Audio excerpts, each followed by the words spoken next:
అన్న అందరు నమస్తే అన్న. ఏం లేదు, ఫిష్ వెంకటన్నకు నాకంటే చాలా బంధం అన్న.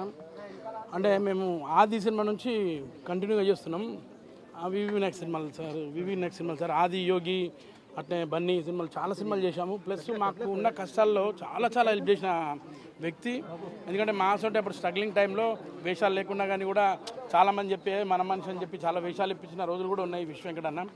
అట్లా నేను చాలా సినిమాలు చేసిన, నాయక్ కానీ ఎవడు సినిమా కానీ ఇంకా చాలా చెప్పుకుంటూ పోతే ఫిష్ వెంకట 1 ఇయర్ నుంచి కొంచెం హెల్త్ బాగాలేకుంటే మధ్యలో కూడా చాలా వీడియోస్ కూడా వచ్చాయి, చూశారు.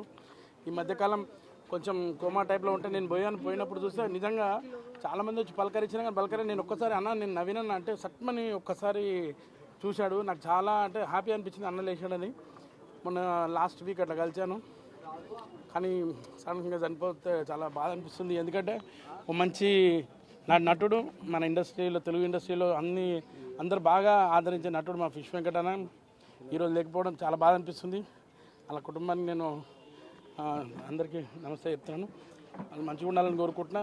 ఇంకా ఫిష్ వెంకన్న లాంటి నటులు రారు, ఎందుకంటే ఆయన డైలాగ్కే ఇక్కడ అందరు చాలా ఫ్యాన్స్ ఉంటారు. అసలు ఫిష్ వెంకటన్న లేడంటే చాలా బాధ అనిపిస్తుందండి.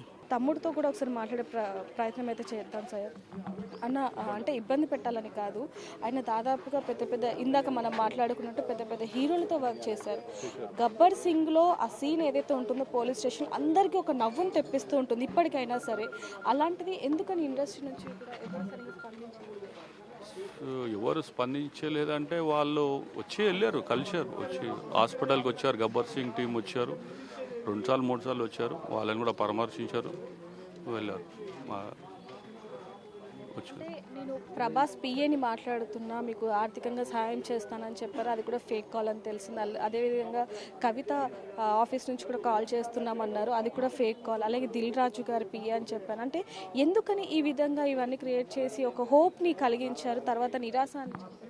అది వాళ్ళు ఎవరు చేసిరో ఫేక్ కాల్స్ తెలియదు, కానీ ఫేక్ కాల్స్ అయితే అన్నీ ఫేక్ కాల్స్ అవి.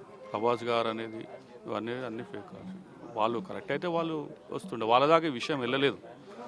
ఇప్పుడు ప్రభాస్ గారు కానీ ఎవరు కానీ ఈ విషయం వైరల్ అయిన వీడియోస్ వాళ్ళు చూడలేదేమో, వెళ్ళలేదు, అంతే, వాళ్ళకి తెలియదు.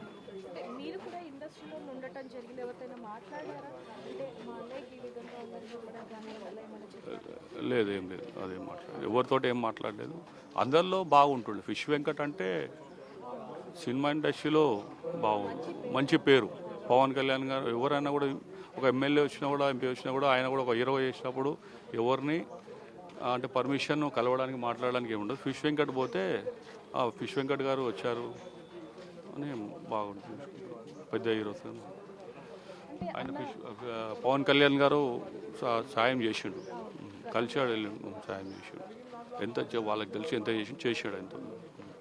మామూలుగా సినిమాలు చేస్తున్నారు అంటే కొంచెం ఎక్కువగానే డబ్బులు వస్తూ ఉంటే కొంచెం సేవింగ్ చేస్తారు అనే ఒక మాట వినిపిస్తూ ఉంటుంది మనకి ఇండస్ట్రీలో. మరి ఇన్ని సినిమాలు చేశారు, పెద్ద ఆర్టిస్టులతో వర్క్ చేశారు, అంటే ఫిష్ వెంకట్ గారు అంటే ఆ గుర్తింపు వేరు అసలు.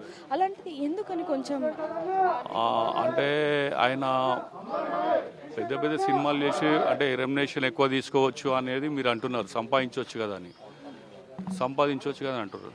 అంటే ఇక ఆయన ఉన్న దాంట్లో వాళ్ళ ఫ్యామిలీని ఆయన చూసుకోవడం, దాంట్లో ఆయన పెద్దగా ఒక ముషీరాబాద్లో ఒక ఫ్లాట్ తీసుకున్నాడు, అదొక ఫ్లాట్ ఉంది. ఇక్కడ